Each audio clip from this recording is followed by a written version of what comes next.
Everyone in this town knows what to do when the storm comes except me. I thought getting lost in a grocery store was the worst thing that could happen. Then the speakers warned us that the storm had set in. I disliked visiting a new store. Why was every structure so different? It's almost like they wanted you to get lost. I moved to this town a few weeks ago. The people were hard to understand. Everyone seemed cold and unwelcoming. When I tried to talk to them, they either ignored me or replied in one-word answers and turned away. Luckily, I managed to persuade my sister to visit that weekend, so I had someone to talk to. I missed her the most. Since we were children, we haven't been apart from each other this long. The speakers in the store crackled. Probably some stupid child got lost again. Why can't parents pay attention to them? Attention shoppers, we have received reports of the beings appearing in the library and community hall. Please hide away and stay put. The storm has fully set in. Do not look at them. This is not a drill. What? Was this some stupid prank? Then it sounded through the speakers again, but louder. There was some muffling around the store. I continued my shopping. As I walked down the aisle, people were sitting on the ground, hunched over. Their faces were filled with terror, eyes wide open, shaking. Some of them were crying. A chill ran down my spine. Did so many adults get spooked by some dumb high school prank? Another aisle. A man hunched next to the shelf. When he saw me calmly walking, he looked around, grunted, and then swiftly made his way towards me. Hey, what the fuck are you doing? Are you out of your mind? His voice sounded pedantic and annoying. What are you talking about? I'm just doing my shopping. You're shopping. He grabbed my shirt and pulled me down to the ground. I wrestled out of his grip and tried to stand up again. He pulled me back down, gripping my shirt harder. Hey, fucking let go. Then a strange sound echoed through the store, like metal getting pressed together. Then loud rhythmic thumps. What was? Shut up, shut up. He pulled me lower to the shelf, looking around, his eyes widening with terror. Faint cries came from one of the aisles next to us. The rhythmic thumping got louder. Then a roar, sounding like a hungry polar bear.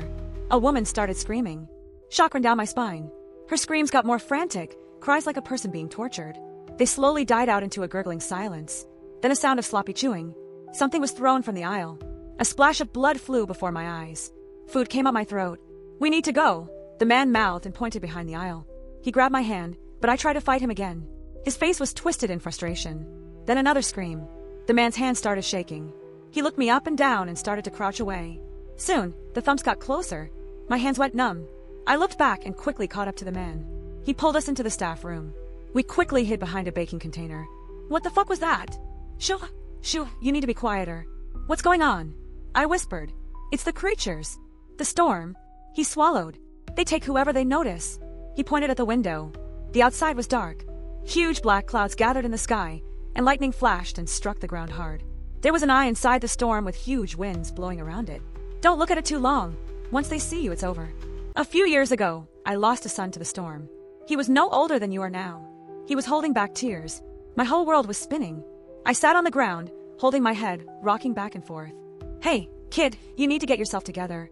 A scream came from somewhere in the staff room. The man started frantically looking around. There was a small shelf behind us. He grabbed me and shoved me in. Don't make a fucking noise, okay? My heart was beating out of my chest. No. The man let out agonizing screams. Then only faint cries. A wet, tearing sound. Holding a hand over my mouth, I tried not to scream. Then I could see the doors to the shelf breaking. I closed my eyes and started screaming. Something pulled me out and threw me on the ground, almost knocking me unconscious. Strange forces started tearing at my limbs, first through the clothing, then through my skin, my flesh, and into my bones. The pressure was so hard I could feel my bones on the brink of breaking. I tried to move my body around, but I couldn't get out of the creature's hold. Memories of my sister flashed before my eyes. Then the speakers came on again. Attention shoppers, the storm has passed. The creatures are gone. Please resume your shopping activities. The pressure was gone. My body lay on the floor in a pool of its blood. Then footsteps. The face of a teenager no older than 19, holding a mop in his hand. Hey mister, you can't be back here. You need to get out. Wah. You need to leave. He dragged me out. I barely got to my feet. They were still in so much pain. The exit's there. He snapped his fingers and looked at me annoyed. I stumbled out, still bleeding. Outside were workers mopping up the blood and stuffing what was left of the bodies in a black trash bag. Other people were walking around with their shopping carts, acting like nothing had happened, with the same dull, cold look they always had. Everyone stared at me like I was a crazy person. They averted their gaze whenever I tried to make eye contact with them.